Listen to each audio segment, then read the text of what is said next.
Pecha Kucha 198, Adam West Batman and Devotion. So I don't know if I'm going back to work soon. I think I am. So the idea is to not kind of start anything major or worry about scheduling as I go forward. And this week what I actually was doing as I was drawing is I was trying to have no plan. To kind of make it like a sketchbook thing. So I wanted to draw the awesomeness, my own kind of superhero character. The idea is to start with Captain America and then kind of combine him with a couple of other key characters that kind of establish what his emergent personality is. So he's got an A on his head, which makes obvious reference to Captain America. Then, there's this idea that there's a lot of kind of Adam West Batman campiness going on. Surreal strangeness and a complete lack of, it's like the opposite of the Frank Miller Batman. It can't be serious. And then there's a lot of the tick as well. Very zany, very awesome, but maybe with a hint of being overly dark.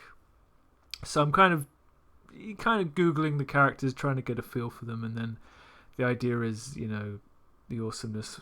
He's got a big square jaw. He's a silly boy. He's got some kind of molded mask, kind of like Captain America or Batman. I've never really finalized the design, so that there's a little bit of that going on. And really the point is, as I found myself drawing this, I kind of got stuck on the Adam West Batman, and I was just like, can we look at this a bit more? As I was working as well, I was just listening to Oni Plays video games Let's Plays in the background, so I'm just laughing and drawing, and there's no real master plan, so I'm just colouring in Captain America and then my little Adam West headshot. Maybe more for the muscle memory and the practice more than anything else. I have this idea of being a freelance colorist, just helping people with their indie projects, and Manga Studio makes it super easy to color, but you have to be careful that it doesn't look as easy to do as it is. So that's something I've got to think about. So like I was saying, Adam West Batman, I just thought, let's actually have a look at the costume. And I'm looking at pictures of Adam West in the costume, and I'm like, it takes balls to dress like this. I know they were paying him, but still. As a kid, I thought it was the worst. Like every kid, I think Frank Miller's version of this dark, grim hench dude is much more interesting. But as I get older, I appreciate you don't have to choose. You can enjoy both, and I do. And with a certain degree of irony, but honestly as well. And then I decided at the end to grab a G pen and start drawing the shredder, because I default to what I default to when I don't have anything to draw. I don't know why the shredder's on that list, but I used to draw the shredder as a kid. I still do. I draw the turtles from time to time. One day I'll finish one of these images. It would be great. So Only Plays was playing a game called Devotion, a horror game, and I thought, well, in between laughing at their ridiculous jokes, I thought, hey, this game seems kind of interesting, especially because I'm getting this backstory about how the game got removed off Steam.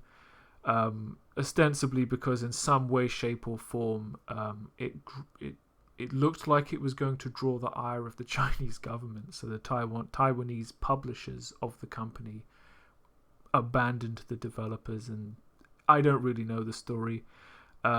It's about a writer who has a little girl who you assume something mysterious and bad has happened to her.